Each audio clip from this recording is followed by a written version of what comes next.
যাকে নিজের আইডল ধরতেন তাকে হারিয়ে করলেন সোনা জয়। হ্যাঁ, ঠিকই শুনেছেন। আসলে কখনো কখনো নিজের আইডল যখন কম্পিটিশনের মধ্যে চলে আসে তখন সে কম্পিটিটার হয়ে যায়। সেক্ষেত্রে নিজের সেরাটা দেওয়াই শ্রেয় এবং সেরা দিয়ে সোনা জয়।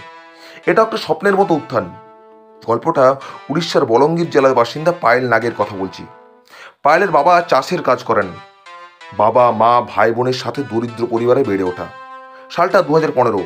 হঠাৎ বাড়ির ছাদে ঝুলে থাকা 11,000 ইলেকট্রিক তারে অসাবধানতাবশত হাত লেগে যায়, আর এতে বিদ্যুৎপৃষ্ট হয়ে 2 হাত এবং 2 পা হারান পায়েল।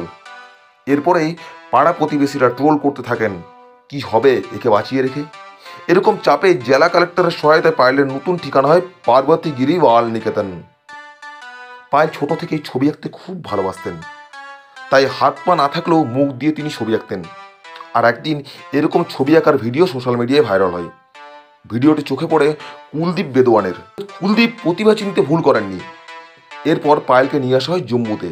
সেখানে মাতা বৈষ্ণবা দেবী শ্রাইন আর্চারি একাডেমিতে কুলদীপ বেদওয়ান এবং অভিলাষা চৌধুরীর প্রশিক্ষণে পায়েলের কঠিন প্রশিক্ষণ শুরু হয়। এ সময় একাডেমিতে পায়েলের সঙ্গে থাকতো তার বোন বর্ষা নাগ। পায়েলকে স্নান করানো থেকে খাওয়ানোর সব কিছু একা হাতে করতেন বর্ষা।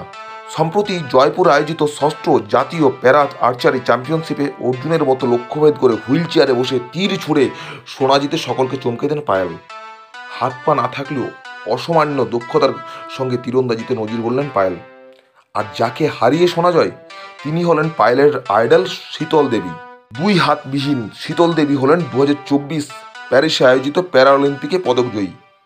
তবে এই সোনা জয়ের পেছনে যেমন পায়েলের অক্লান্ত পরিশ্রম, মনের জোর এবং আত্মবিশ্বাস ছিল, তেমনই ছিল কোচ কুলদীপ বেদওয়ানের অক্লান্ত পরিশ্রম আর পায়েলকে আত্মবিশ্বাস এবং মনোবল বাড়ানোর কথা।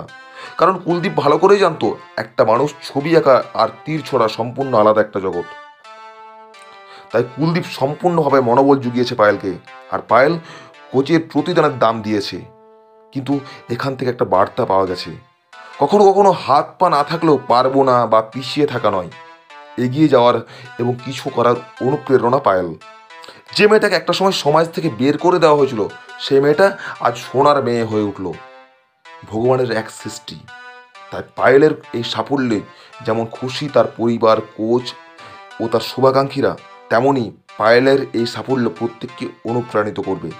আগামী দিনে পায়েলকে জানাই শুভেচ্ছা ও অভিনন্দন।